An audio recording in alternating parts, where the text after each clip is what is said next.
반대 신문하십시오. 네, 안녕하세요. 김규리 변호사입니다. 네. 증인은 2024년 12월 7일 KBS와 인터뷰에서 윤 대통령에게 평소 직접 자주 보고를 했고 신뢰받고 있다고 생각했지만 신뢰받는 것과 부당한 명령을 따르는 건 다른 문제라고 생각했다라고 진술했죠. 증인. 평소 직접 보고를 자주 했다 이런 말을 했다고 잘 기억이 안 나는데 그렇게 기사에 대통령께 적시되어 몇 있죠. 번 보고 드린 적은 있지만 그게 자주 보고 드렸다고 할 수는 없을 것 같습니다. 증인이 한 인터뷰에 대한 기사 아닙니까? 짧게 대답해 주십시오. 시간 끄지 마시고. 이양해 주겠습니다. 증인은 검찰 조사에서 대통령에게 업무적으로 독대하여 보고한 적은 있는가요? 라는 질문에 독대한 적은 없고 원장님과 함께 4차례의 업무 보고를 한 것이 다입니다. 라고 답했죠. 그런 것 같습니다. 증인은 피청구인이 12월 3일 8시경 증인에게 비아폰으로 전화했을 때 비아폰을 보좌관에게 맡겨두고 청담동 몽중원 식당에서 술을 곁들여 식사를 하고 있었죠. 그렇습니다. 그 자리에 참석한 사람들은 누구인가요?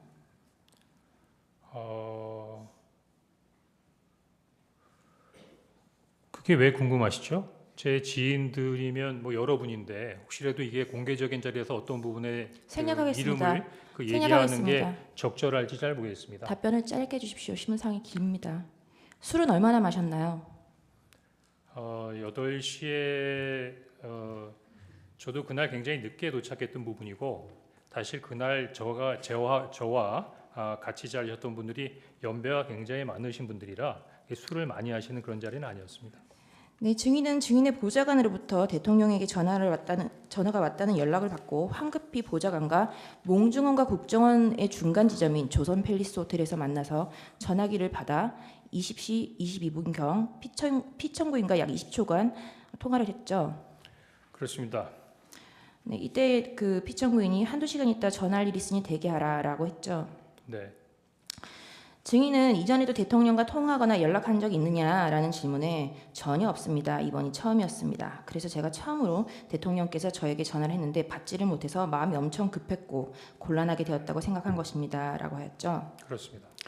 증인은 대통령과 독대를 한 적도 한 번도 없고 개별적인 연락을 한 적도 한 번도 없는데 아까 KBS 인터뷰에서 윤 대통령에게 평소 직접 보고를 자주 했고 신뢰받고 있다라고 생각했다라고 말했죠.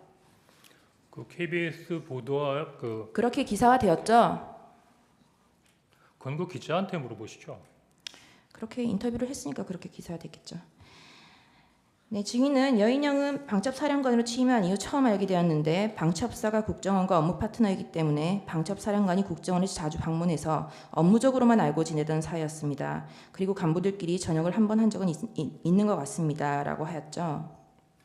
지금 이게 뭡니까? 이게 지금 저 검찰 증인의 조서인가요? 12월 11일자 검찰 진술 조서입니다. 예, 그렇습니다.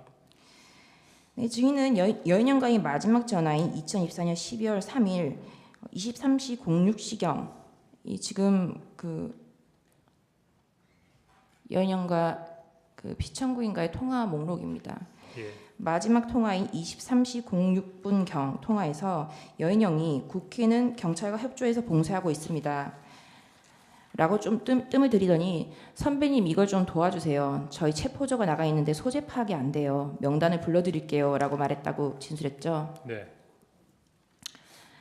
증인의 위 진술은 여인영 방첩사령관이 증인과 통화한 23시 06분경 이미 방첩사 병력과 경찰이 협력해서 국회를 봉쇄하고 있는 상황이라고 설명했다는 거죠. 다시 한번 말씀해 주십시오.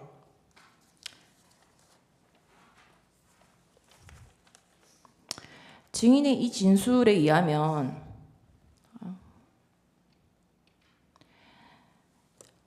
저희 체포조가 나가 있는데 소재 파악이 안 돼요. 명단을 불러드릴게요. 국회는 경찰과 협조해서 봉쇄하고 있습니다. 이렇게 진술했다는 거잖아요. 여인영이. 예. 그죠? 이 보도 내용이 네. 대통령께서 직접 체포 지시를 했다고 보도가 됐는데 네. 그 보도된 경위가 증인께서 정보위원회에서 이렇게 직접 이런 식으로 발언을 했기 때문에 이대로 보도가 되는 게 맞냐 그런 아닙니다. 아닙니다. 도리어 제가 보기엔 이런 식으로 인용한 것은 제가 보기엔 12월 6일 날 조선일보 기사가 그런 식으로 나왔기 때문에 대부분 그런 부분들을 인용했던 것으로 보여지고요. 제가 실제로 제 워딩으로 얘기한 부분은 지난번 22일 날 나왔던 국조특위의 청문회에서 제가 얘기한 부분이 제가 직접적으로 얘기한 건 처음이고 대부분 다 간접 화법이기 때문에 그런 부분에 대해서는 조금 버그가 있다고 생각됩니다. 자, 이 조서의 질문에 보면 가감없이 사실대로 보도화된 것인가요? 라는 질문에 제가 말한 대로 보도된 것으로 알고 있습니다. 라고 증인이 답을 했죠. 제가 지금 가감없이 사실대로 보도된 것인가라는 부분은 SBS의 관련된 기사보다는 당시 민주당의 김병기 그다음에 국민의힘의 이성건 양당 정보위 간사가 제 이야기를 듣고 발표한 언론 브리핑이 제 이야기를 듣고 한 부분이니까 신뢰성 있게 가감없이 전달된 것이다. 뭐 그렇게 생각이 됩니다. 네, 알겠습니다. 증인이 제시된 메모가 여인영이 불러준 명단이라고 하면서 검찰에 제출했죠. 그렇습니다. 위 메모는 증인이 작성한 게 아니고 아까 그 보좌관이 옮겨 작성했고, 적었다고 말씀드렸습니다. 네. 그 이거 작성 경위와 관련해서 아까 뭐 답변을 하셨지만 다시 한번 확인을 해보면 방금 올려놓은 거 잠깐만 다시 한번 올려주십시오. 아까 물어보셨던 거에 그럼 검거 요청과 위치 추적이 같은 거냐? 방금 보면 검거를 요청하는데 그 검거 요청이 하나가 위치 추적이었다라고 제가 메모를 해놓은 것이 적혀져 있는데 아마 그렇게 기억이 되는 것 같습니다. 네.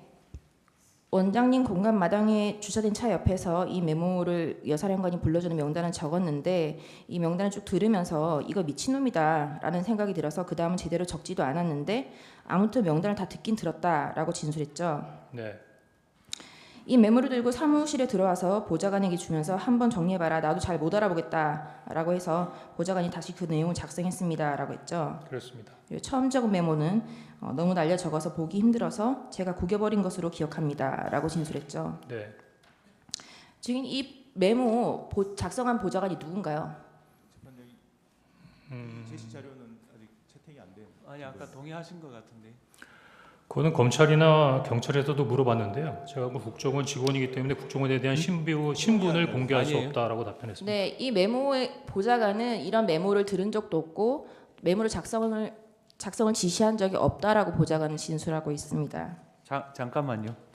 여기 이쪽에서 항의를 하니까 아까 뭐 빼고 다 동의한다고 하셨는데 그 대상 속에 127의 2는 포함이 안 됩니까? 지금 보여주시는 게 127의 2 홍장원 명단 메모.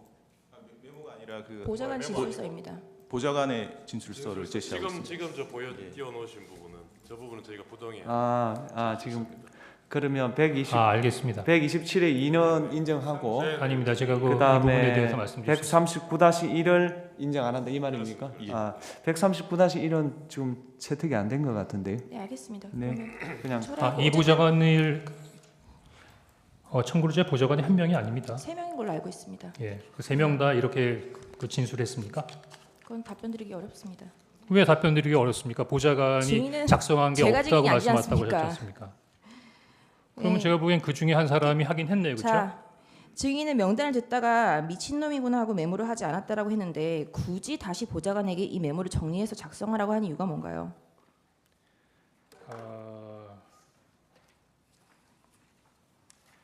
일단 그 미친놈이라고 하는 부분이 너무 좀 강한 부분인 것 같은데 제가 보기엔 혹시 이게 오해의 소지가 있을 수 있는 부분이기 때문에 조금 증인 묻는 말에 답변해 주세요. 시간이 갑니다. 네? 네, 계속 진술하시죠. 첫 번째로는 대통령께서 방첩사를 지원해라. 자금이면 자금, 인원이면 인원, 인원이면 인원 무조건 지원해라고 말씀하셨지 않습니까? 일단 기본적으로 이 부분을 저는 대통령의 지시로 받아들였습니다. 그 다음에 방첩사령관한테 전화를 해서 그러면 대통령께서 지시하신 부분을 준수하기 위해서 뭘 도와줄까라고 했을 때 이 명단을 주면서 체포 검거 지원과 위치 추적을 요청했지 않습니까? 그럼 제가 이게 여사령관의 부탁이라고 생각했겠습니까? 아니면 대통령님의 지시라고 생각했습니까? 그러면 아까 전에 왜 미친놈이다라고 생각하고 메모를 멈췄습니까? 우리 변호사님 네. 한번 다음 이 명단 한번 다음 쭉 질문 읽어보십시오. 어떤 여쭙겠습니다. 느낌이 드나? 증인은 그 이 증인이 이 메모의 우상단에는 16명이라는 글자, 이건 지금 삭제가 되어 있죠. 원래는 14명, 16명 이렇게 써 있었던 것 같습니다. 왜 그러냐면 방금 네, 제가 말씀드린 질문하겠습니다. 이 메모를 제출한 것은 12월 11일 검찰 조사가 마치고 나서고요. 이건 김어준의 뉴스 공장입니다. 박선은 의원실에서 제공한 것이고요. 이 명단을 확대해 보겠습니다. 12월 6일 날 증인이 정보위에 가서 그 진술을 하셨고, 박선은 의원이 이 김어준 뉴스 공장은 12월 12일입니다.